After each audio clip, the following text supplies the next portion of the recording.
નમસ્કાર મિત્રો, જય શ્યારામ, જય માતાજી. હું છું આપનો સ્નેહી માયાભાઈ.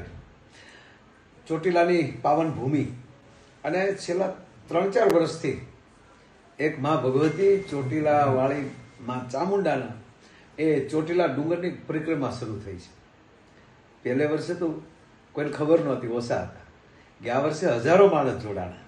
આ વર્ષે પણ ચૈત્ર મહિનાની શરૂઆતમાં જ માં ભગવતીના નવલા નોરતા આવે, ચૈત્રા નવરાત્રિ, એની શરૂઆતમાં જ તે એટલે કે તારીખ 30ના રોજ માં ભગવતી ચોટીલાવાળી માં ચામુંડમાના સાનિધ્યમાં ચોટીલાના ડુંગરની પરિક્રમા રાખી છે અને એમાં આપણા મહાન સંતો પણ પધારવાના છે. સવારનો સમય છે, હું પણ આવવાનો છું અને હજારો ભાવિકો માં ભગવતી માં ચામુંડમાની પરિક્રમામાં જોડાવાના છે. આપ બધા પણ જોડાવો. આવો, સાથે મળીને ધર્મનું જાગરણ કરીએ અને સાથે રહીને આપણે બધાય માનો જય જયકાર કરીએ. જય માતાજી, જય શ્યારામ.